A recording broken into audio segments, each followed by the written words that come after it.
Ladies and gentlemen, good day and welcome to the Advanced Enzyme Technologies Limited Q1 FY23 earnings conference call. As a reminder, all participant lines will be in listen-only mode. There will be an opportunity for you to ask questions after the presentation concludes. Should you need assistance during the conference call, please signal an operator by pressing star then 0 on your touchtone phone. Please note that this conference is being recorded. I now hand the conference over to Mr. Ronak Saraf. Thank you, and over to you, sir. Thank you, Tanvi. Good evening, everyone. Welcome to the Advanced Enzymes first quarter 2023 earnings conference call. I am Ronak Saraf, the Manager Investor Relations here at Advanced Enzymes. We hope you all have gone through our financials, press release, and the presentation which has been posted in the Investor Relations section of our website. We have with us Mr. Vasant Rathi, Chairman, Mr. Mukund Kabra, Whole-Time Director, and Mr. Veni Prasad Rauka, Chief Financial Officer. Today, the management will discuss the performance and business highlights, update on strategies, and respond to any questions that you may have. As is usual, for ease of discussion, we will look at the consolidated financials. Before we proceed, I would request you all to please read the forward-looking statement contained in the presentation. During our call, we may make forward-looking statements regarding our expectations or predictions about the future. Because these statements are based on current assumptions and factors that involve risk and uncertainty, our actual performance and results may differ materially from our forward-looking statements. So, without any further ado, we shall commence this call. Over to you, Mr. Rathi. Thank you, Ronak. Good evening, everyone. I really appreciate you all for taking out your valuable time and welcome you all to the conference call for the quarter ended 30th June 2022. Please continue to follow necessary precautions and stay safe and healthy, although it appears that COVID-19 we have left far behind. I know this is not, COVID-19 is not over, you know that also. But hopefully there will be less or no interference of this deadly disease which is affecting everybody globally. I will try to keep my remarks short so that you all will get some time to ask Q&A. To begin with, you all know, going through the numbers, that it is a very tough start for 2022-23, with ongoing disruptions in the business environment due to COVID-19 and geopolitical scenarios. As you know it all, the inflation is hitting sky high all over the globe. Europe has never seen this kind of inflation in last 40 years. Same is with the US. The raw material prices and logistic cost remains largely elevated, and supply chain issues which were ongoing from last couple of quarters still hit hard. We firmly believe that most of the hurdles are transitory in nature and rather than structural, and hopefully the situation may start easing out from quarter 2 or mostly from quarter 3. Moving on to the results update. On revenue decline, we have a revenue decline by almost 12% on year-on-year basis to rupees 1,211 million in quarter 1 FY23 as against the rupees 1,370 million in quarter 1 FY22. Our EBITDA declined by 51% on year-on-year basis to 309 million, while PAT declined by 56% on year-on-year basis to rupees 176 million during this quarter. During quarter 1, our EBITDA margin stood at 26%, while PAT margin stood at 15% during the quarter. As I previously mentioned, the impact in the margin is because of the inflated input cost increased cost in salaries and other areas. We have tried to optimize and manage to insulate the margins to the extent possible. Talking about the division-wise performances, the human nutrition segment contributed 67% of the revenue, it registering a decline of 10% to 807 million rupees in Q1 of FY23. The animal nutrition segment contributed 13% to the revenue of Q1. It has shown an improvement and delivered a growth of about 11% to 156 million in Q1 FY23. The bioprocessing segment contributed 15% to the revenue. It underperformed by almost 10% during this quarter, accounting rupees 183 million in Q1. In this segment, food business degrew by 14% to rupees 147 million on year-on-year basis, and the non-food business grew by 13% to stood at 37 million during this quarter. The specialized manufacturing segment contributed 5% in the revenue at rupees 65 million during the quarter, a decline of 52% on year-on-year basis. With this, I will now hand over the call to Raukaji. He will walk you through the financials and key subsidiary numbers. Thank you very much, sir. Good evening, everyone. I hope you all are in good health. Let me walk you through the company's financials for the first quarter of FY23. Vic sir has already briefed you all about the year-on-year performance. I would further extend it and give a brief on Q-on-Q performance. The revenue is decreased by 106 million from 1317 million to 1211 million. The EBITDA is decreased by 94 million from 403 million to 309 million. Profit before tax is decreased by 103 million from 340 million to 237 million. PAT is decreased by 77 million from 253 million to 176 million. The EBITDA is decreased mainly on account of, as Vic sir has already mentioned, the input cost has gone up, and therefore, there are some expenses which continue to be higher in terms of power and fuel cost has gone up, and that has resulted into lower gross contribution. And in addition to this, there was impact of sales mix of the products, so that has created a negative impact of about 62 million or so, and increase in the payroll cost as compared to the last quarter because of the annual increments which are given in the month of April. And in addition to that, some other expenses which has also gone up by some amount of about 11 million.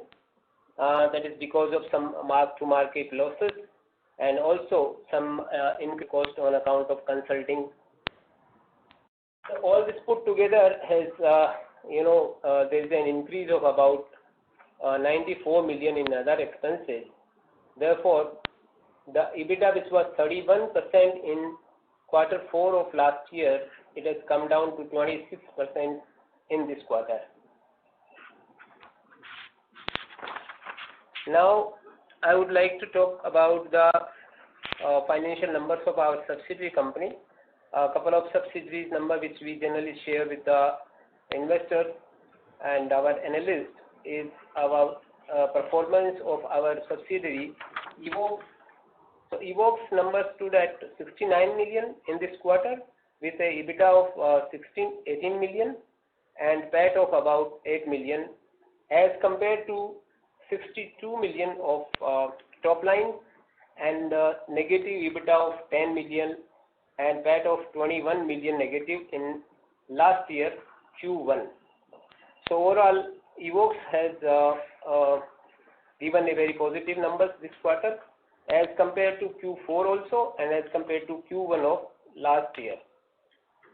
The JC Biotech revenue stood at 146 million with a EBITDA of 19 million and PAT of 7 million as compared to about 123 million of top line, EBITDA of 31 million and 14 million was the PAT during first quarter of last year. And again here we could see that the EBITDA is lower because of higher RM raw material and higher power and fuel costs, and also the higher tariff of electricity by the state government. The cited sales stood 66 million as compared to 135 million of last year, and PAT is negative this quarter by 14 million as compared to 18 million of positive PAT last year first quarter. So SciTech has reported a loss during this quarter because of the lower sales in this particular quarter. The largest product, which is our anti-inflammatory enzyme, the sales stood at 279 million as compared to 245 million last year first quarter. So we could see that in this particular enzyme we have a higher sales as compared to Q1 of last year and as compared to last quarter also. From 245 it was 247 to 279 million this quarter. Our top 10 customer contributed about 28% in this quarter as compared to 29% in Q4 of last year and 28% in FY22. Our B2C segment has contributed a sale of about in USD 1 million as compared to 1.14 million during the same period last year. Our R&D expenditure is up from 53 million to 70 million. So overall, the R&D expenditure is about 70 million in the quarter one as compared to 53 million. This was about 4.4% last year, and this year it is about 5.10%. So overall, this is from my side, and now we shall open the floor for question and answer. Thank you very much. We will now begin the question and answer session. Anyone who wishes to ask a question may press star and 1 on their touchtone telephone. If you wish to remove yourself from the question queue, you may press star and 2. Participants are requested to use handsets while asking a question. Ladies and gentlemen, to ask a question, you may enter star and 1. We will wait for a moment while the question queue assembles. The first question is from the line of Vaibhav Barjatya from Honesty and Integrity Investment. Please go ahead. Hi sir. Thanks for providing the opportunity. So if I look at the full year FY21 numbers versus FY22 numbers, in other expenses, apart from power and fuel and travel cost, which is obviously going up, there's a huge jump in sales promotion and legal charges. So if you can just explain what has happened in FY22, which is seeing this increase, and I think it has been continuing this quarter as well. So if you can highlight why the sales promotion and legal charges are going up substantially.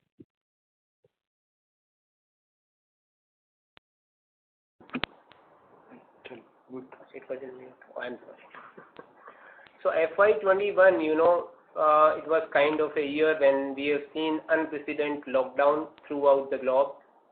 So sales promotion expenses were low, but then FY22 we have exhibited in many shows, and because of that, sales promotion and exhibition expenses, everything has gone up.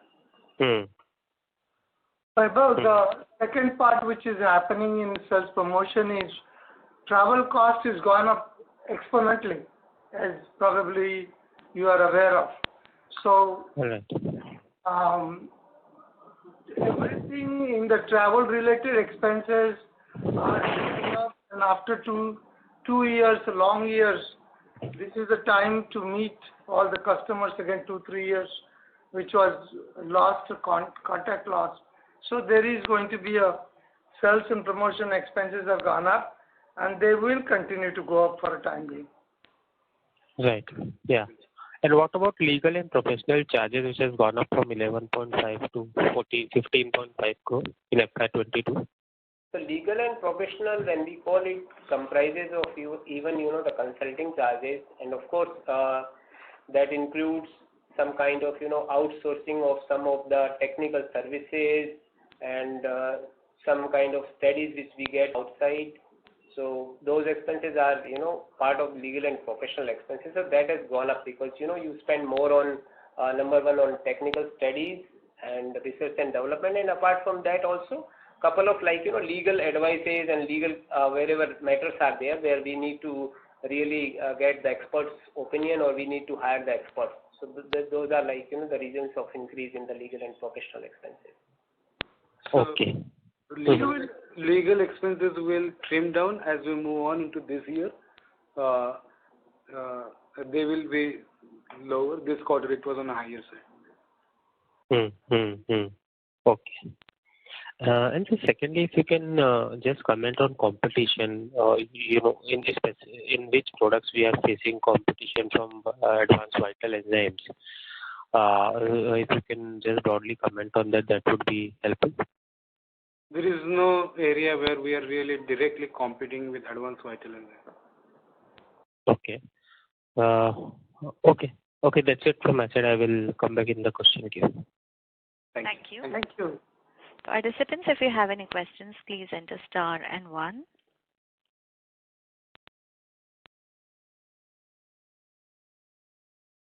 Ladies and gentlemen, if you wish to ask any questions, please enter star and 1. We have a follow-up question from Vaibhav Bhattacharya from Honesty and Integrity Investment. Please go ahead. Yeah, thanks for providing the follow-up. I just wanted to give time to others, so that's why I kind of stopped earlier. So in terms of margins, we have seen even gross margins contracting as compared to FY21, as it is contracting FY22,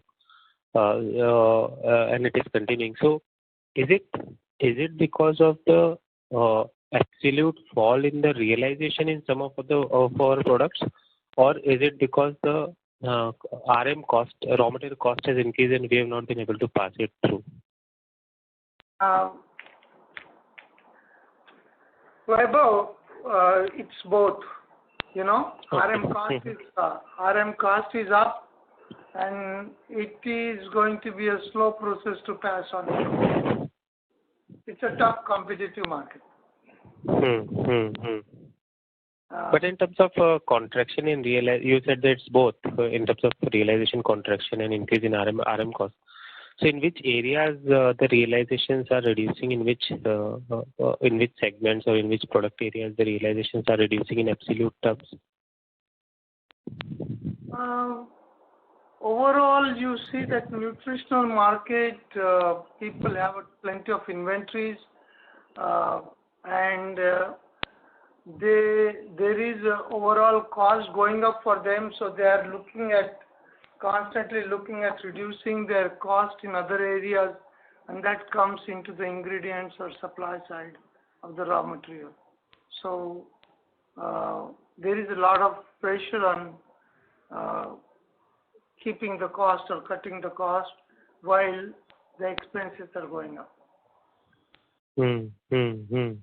Now, there is going to be readjustment in the market for next couple of quarters. Okay. There will be a pass-on cost will happen, but again, because the supplies were coming from in U.S. market, at least I don't know much about Indian market, but a lot of material was coming from China, and Chinese impact is tremendous. The supplies are short supply. The shipment cost is ridiculously high, and overall, just to maintain the customers and customer relations and supply chain, we ended up supplying it at any given, because these guys are paying too much money for the packaging, filling, all of the other areas. Everybody is looking to see how they can reduce their cost or reduce their inventories.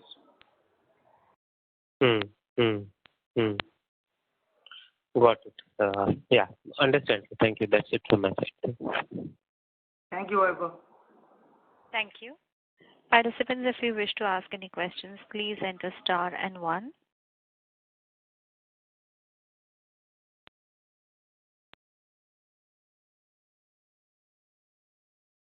Ladies and gentlemen, to ask a question, please enter star and 1.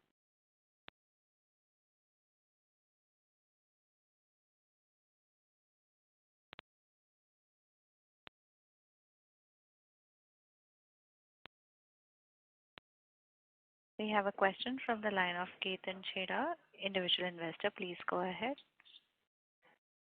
Yeah, thank you for the opportunity. My question is, in terms of we've been facing revenue pressure for some time. Our growth has reduced in the last couple of years. What are we doing to increase the growth? What are the areas that we are targeting? I know there's a lot of information in the investor presentation, but I'd like to hear that, when do we start seeing growth in our revenues from here on? Ketan, good question. And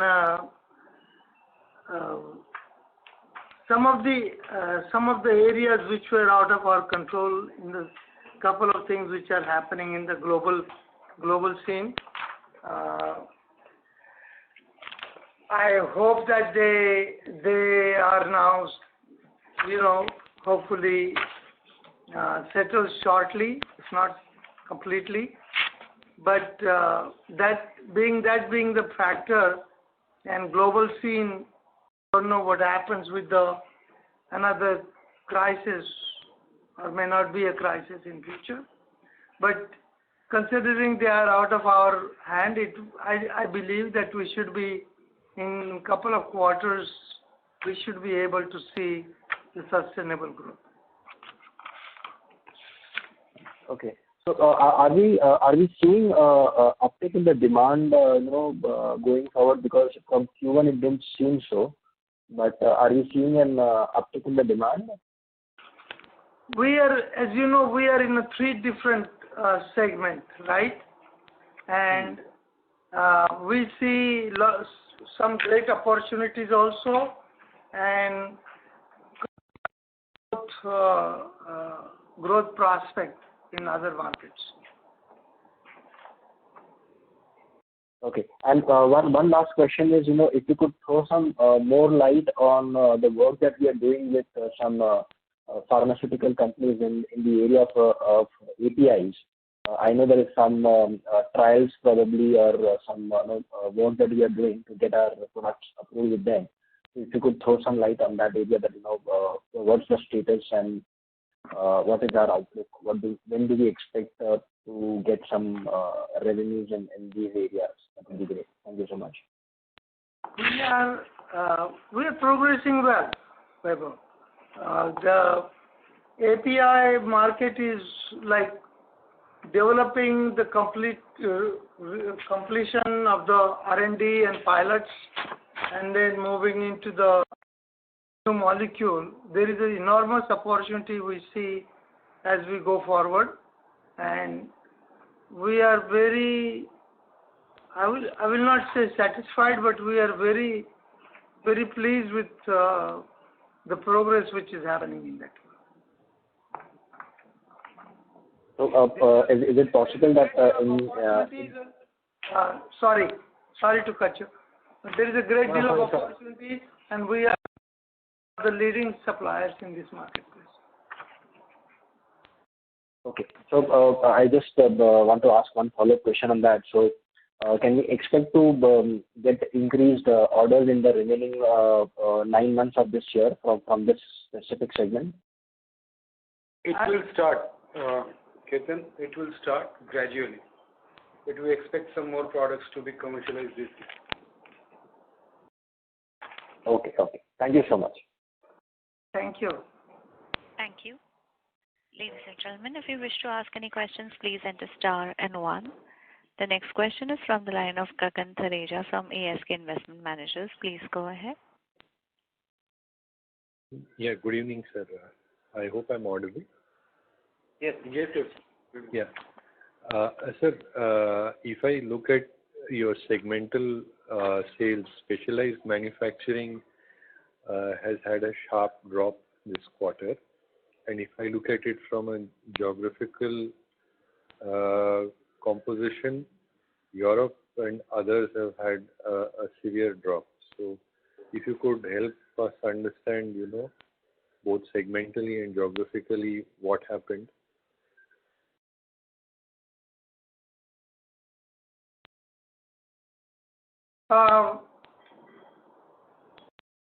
Your question is in geographically which segment you said? Geographically, Europe and others are down very sharply. Europe is down 36.5%, and what you classify as others is down to virtually 0.7 crores from 6.9 crores.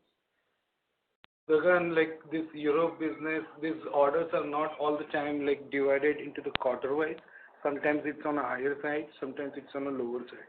That doesn't mean that this is happening as far as the geographical is considered. As far as the specialty business of SciTech, what is happening out there is again the inventory. There was like a lot of sales of effervescent tablets for the COVID-related products which they were making. For example, vitamin C and paracetamol and other things. But right now they are struggling with a lot of inventories at the customer end. So a lot of orders are on hold. So I think this is again an inventory related phenomena, and probably this is a quarter where we really saw the real drop into the SciTech sales. Okay. I mean, if I again look at your sales, from a longer term horizon, even past 3 years, your sales CAGR would have been, 8%. In a normalized world where, these sort of transitory issues, which have had a deep impact in the shorter run, if one assumes that they come back to normal. In such a scenario, what is the sales growth potential for the company? We understand that in the current scenario, you're getting impacted by extraneous factors. But in a normalized scenario, what is the baseline growth, which your business with its pipeline of new products and existing products and customers is capable of? Well, thank you for clarifying that. Like as you said, in last couple of years, very abnormal years. So if we can keep that aside, and as I said in the beginning, if we don't have any other further disruptions globally which are not under our control, we are targeting to be growing 15 to 20%. Okay.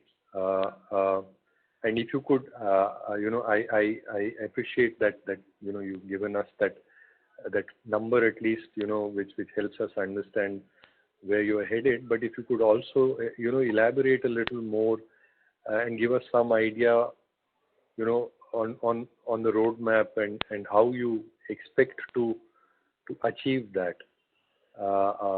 What goes into being able to reach that aspiration?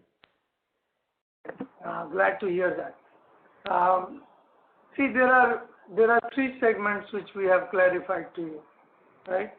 One is bioprocessing, and there were questions on that, and we already clarified that growth we see is very sustainable and continue because everybody is trying to find alternatives. API growth will be there in India.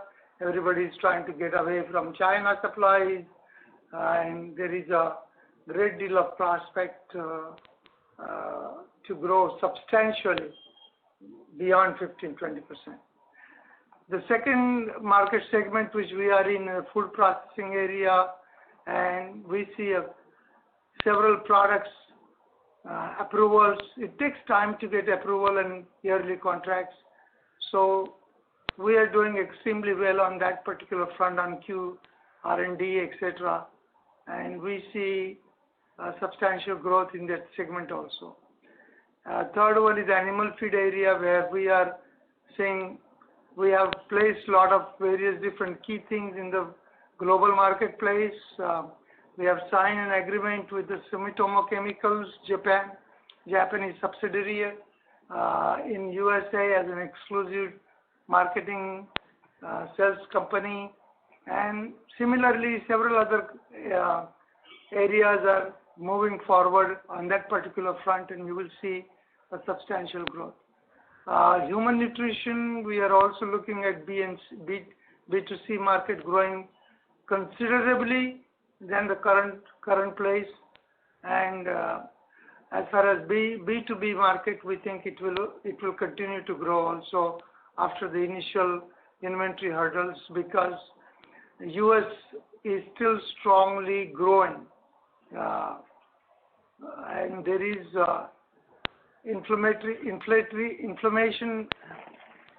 inflation process,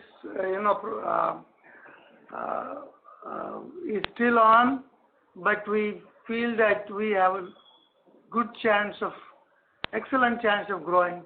There will be pressure on margins, I can tell you that. Okay. So again, as we sort of passed through on the sales aspects, likewise on margins, again, in a normalized world, with your prospects in fermentation, APIs, in food processing, and so on, would the margin trajectory be still lower than what it was in the past? It's been dropping over the last 2-3 years, but then again, there's a lot of contribution to that drop from issues which are not of a permanent nature. There might be others which are of a permanent nature. So hence my attempt to understand, in a normalized world, what should be sustainable margin trajectory for this business? Well, we are going to keep our margins, at least try to keep our margins above 40%. Those are our area. Okay. We are very mindful. At the same time, we are very aggressive in future investment, and increasing our R&D expenditures will grow up considerably. It is a research-driven company, and we are putting a lot of things into the future growth. So a lot of investment will be there on that particular area. We are also developing and spending more into expanding the market segments. So there will be a pressure initially when you're trying to develop the market. You got to spend a lot of money on the sales and promotions, which you will see quite a lot, and also human development. So these are some of the challenges management always face when they are growing and before the growth. So they are also part of our story, our company story. Right.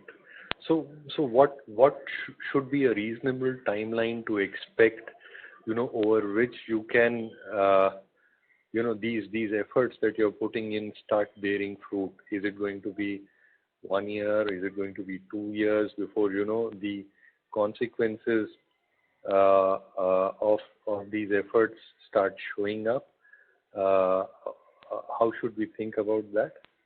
Some of the efforts you will see quite soon. So exactly all the efforts will come. Everything will pay off. I hope I can get some crystal ball, but what we see is very, very positive trend. Okay. So to answer that, I can say that some of the effect will start after 1 or 2 quarters. Okay. So in a couple of quarters, some of your efforts will show up in top line growth. In the numbers, yeah. But you will also at the same time you see how the cost we are going to spend a lot of money into various different areas I just said. Yeah. So I mean, when you say sales and promotion and R&D are going to remain elevated as a percentage of sales, you pointed out that R&D cost is at 5.1% for the quarter. Is it going to remain in this trajectory all through the year, or is it going to rise still further from 5.1%? I think it will rise, and our idea is somewhere around 8%. Okay. So you're saying that over the quarters in this year, as you move from the first quarter down to the fourth quarter, and as you exit out of the year, we should be expecting 8% R&D to sales? Not really. Not 7 to 8% is like a longer term goal. But this year it will be in the similar range, maybe 5 to 7, in between 5 to 7%. Okay. But that means it's a gradual thing. It doesn't happen like it's going to jump instantaneously because we got to be budgetary constraints and a lot of other things comes in R&D. So I get your point, sir. I understand that over a period of time you want to increase R&D to sales by almost 3 percentage points. While it is understandable that is required for the business to grow,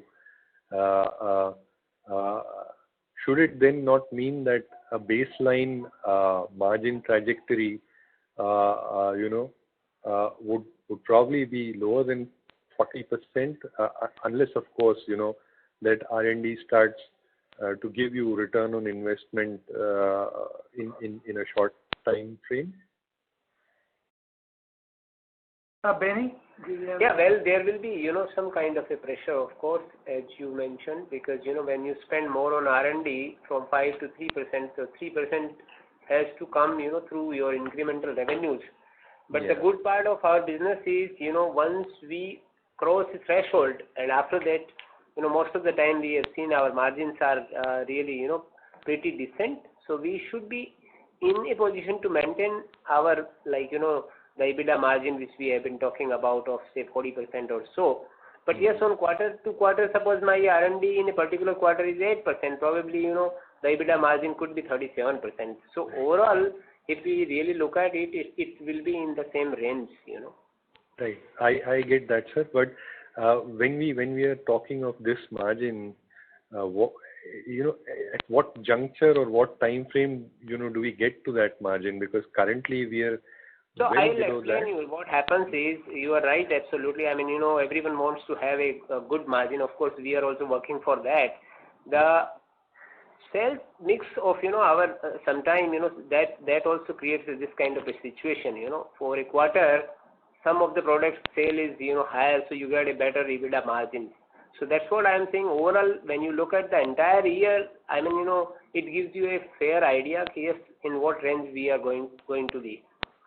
But then are you saying that in spite of what we've seen in the first quarter this year, which could have had an adverse sales mix, if we think of the full year FY23, we can get close to that number of 40% for the full year?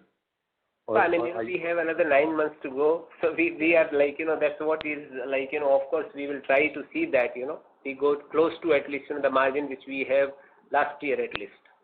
So, are you saying that when you exit, the exit margin will be 40%, or are you saying that the aggregate for the full year could come close to 40%? I just want to ensure that I'm not, interpreting you wrong. So yeah, I'm saying that the aggregate EBITDA margin could for the full year close to the last year FY22. So that will be somewhere at the end of the year FY23. Okay, so you're saying you'll reach FY22 margins in Q4, but for the full year margins FY23 will be substantially lower than FY22. So is that it? That is what is one quarter which we are discussing. So we have 3 more quarters. So let's see, average, we should be able to reach to that margin. Well, actually, you will see that there will be an improvement definitely then. Yeah. Okay, that's heartening to know. Also, sir, there's a pretty substantial fuel ethanol blending program mandate by the Indian government, and I presume it's an enzymatic hydrolysis process which goes into fuel blending also. Do you supply enzymes for those processes, or do you foresee that as a reasonable opportunity to pursue? Well, we tried with couple of big refineries. Some of the product has gone, but honestly, this is not our active area. We are an approved supplier. We are waiting for the next move as the feedback and other things will come up. Okay. And from a working capital standpoint, not necessarily only advanced enzymes, but everybody, because they are building up inventories due to the supply chain issues, or receivables are lengthening. It's been a common feature across most companies. How should we think of working capital for you, both in the shorter time frame for the year, and in maybe a longer time frame of 3 to 5 years? So maybe it will be in the range of 110 days to 120 days. That is the kind of a working capital cycle for us. Okay. This is sustainable both in the shorter and the longer time frame, is what you're saying. Absolutely. Yeah. Right, sir. Thanks for taking my questions. I'll get back in the queue. Thank you. Thank you. You covered almost many of them. Thank you. The next question is a follow-up from Vaibhav Pajatia from Honesty and Integrity Investment. Please go ahead. Yeah, thanks a lot. So I guess it's Saturday, that's why I'm fortunate to get too many follow-ups. In terms of, I understand that we are facing all this cost pressure, but in last phone call, we asked management as to why they are not able to pass on the cost in terms of higher prices, and it was mentioned that there is this is because of increased competitive intensity. So just wanted to understand which are these players who have entered into the market and creating competition for. Wanted to understand that. What is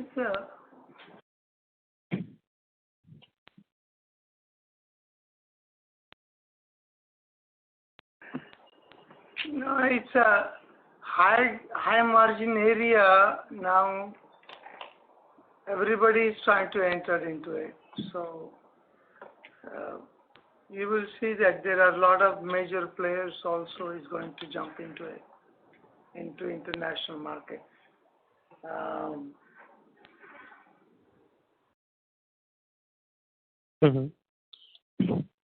Yeah, but it's understandable that, but I think given the nature of business, enzyme development process itself is quite long. So sudden increase in competition is unexpected. So that's why I just wanted to understand. It's not a competition. What happens, like if you try to increase the prices, all the people want to reduce their prices. because they do have an impact on the other side. So they will go to the whoever 2-3 suppliers are there. They will try to work on this, and then you may lose the business because it's a competitive world, right? So and the ingredients is the area where you can see that they can cut down the cost. They cannot cut down the cost on traveling. They cannot cut down the cost on the packaging. So this is the area where everyone wants to cut down the cost. Understand. Got it.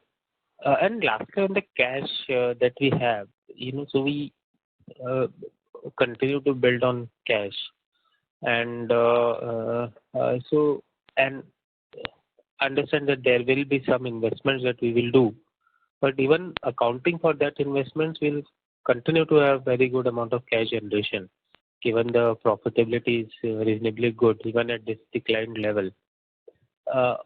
What are your thoughts on capital allocation in terms of distributing the dividend to the shareholders, or in any other way moving that cash out of the company in any form? Two answers for you. One is we are already increasing the dividends this year by 10-11% than compared to last year. So our company is constantly increasing the dividend year after year. The second is obviously deploying the cost. When the capital cost is going up globally, we see the chances of possible targets for us may increase quite a bit. Okay, so we see that is an opportunity for the companies like us who have no issues of the capital. Okay. Okay. Okay, got it. That's it from my side. Thank you. Thank you. Thank you.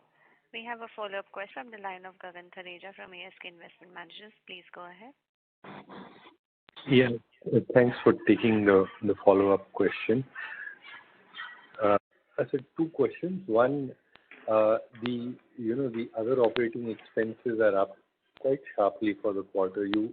I think in the beginning you did give some sort of explanation there, but if you could sort of break that specific cost head down and give us some more or a little more elaborate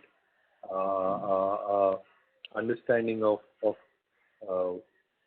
how much has come from the legal and professional, and how much has come from increased sales and promotion, and also is this quarterly rate of 35 crores under that cost head a sustainable feature for the year?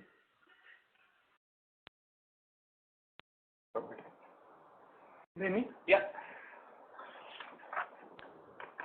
So your question is about the increase in expenses. Yes. Right, and that is with regard to other expenses, right? Yeah, so if I look at other expenses of Q1 of this year as compared to Q4 of last year, so Q on Q, the expenses is up by only 11 million. Right. Yeah. But so it's not substantial in the sense. No, sir, but then year on, you see, there are two things. Q Correct. on Q, your sales is down 8%, but still your other expenses are up. And if you look at it year on year, your sales are down 12%, but your other expenses are up almost 40%. So that's what I'm saying. The other expenses generally, I mentioned earlier, kind of fixed expenses, where you can't do much on it. So that's the reason, the sale has nothing to do with assets with all these other expenses. There is another one area, like for example, power and fuel. So if you look into the AP where our JC Biotech plant is there was no power supply for some of the months, like 50% power supply, and then you had to run on the generator, right? So if you really look at it, 67, I think somewhere around 80 million is increased because of that. So now I'm giving you the perspective of Q on Q, year on year. So last year the other expenses was about 249 million. Yes. This year it is 349 million. So here you can see that there is an increase of 100 million. So I'll give you some kind of a breakup here. Yeah. Our legal and professional expenses are up by 22 million. Power and fuel expenses are up by 20 million. And taxes are up by about 7 million. Lab expenses is up by 5 million. And 10 million is roughly, increase in our sales, promotions and travel expenses as compared to the Q1 of last year. So that's how, overall the increase in expenses. And in addition to that, it also includes some mark-to-market, valuation. So that has also happened, and because of that, we have some kind of, 33 million of losses in that sense when you do the mark-to-market valuation. So this is an exceptional item in that sense in this particular quarter. So this is not kind of, affects fixed expenses. 33 million is mark to market, which is not, and then there's another 18 million, which is because of the power shortages, which in AP, which have now been normalized, right? 8 million, sorry, not 80. So total is about 20 million. 80 lakhs, he is saying 8 million for one particular company, which is our subsidiary, JC Biotech. Okay. But in addition to that, 12 million is increase in case of Advanced Enzyme standalone numbers also. So all put together is 20 million increase in power and fuel. And legal and professional, I already explained, 22 million. Then there is increase of 7 million in taxes, VAT and taxes. Then lab expenses, travel and sales promotion expenses. I think that's what I have given you the breakup of it. Right. So we could say that, that 33 million and 8 million, so around 41 million odd is not necessarily a sustainable sort of a increase, and one could adjust that out to arrive at what is a more normalized number. Right. And again, if I look at the trend of other expenses across quarters, first quarter tends to be the lowest, and then it sort of peaks into the fourth quarter, although the sales might not, go in that same line. So, for example, FY20 sales across quarters. That happens mainly because of CSR expenses. Generally what happens, the entire CSR expenses that is spent in the last, that was because of that. You might have noticed last year that, other expenses are up in last quarter. It's been the case right through the last 3 years. So I'm saying that is that also a trend that will continue? So for example, if I knock out 4 crores from 35 crores, so my normalized other expenses is 31 crores, but then it will keep on rising Q2, Q3 and Q4. Is that a correct inference? Yeah, to some extent, yes. Okay. All right. Right. I get that, sir. Yeah.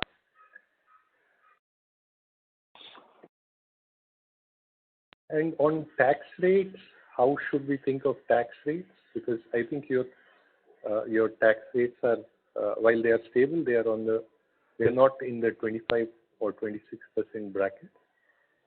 It is 25 to 26% effective tax rate. Okay. All right. Thank you, sir. I'll get back in the queue. If there are more questions, I'll trouble you again. Sorry. Thank you. Thank you. That was the last question. I now hand the conference over to Mr. Ronak Saraf for closing comments. Thank you everyone for taking your valuable time for attending our earnings call. We will keep you posted for any further updates.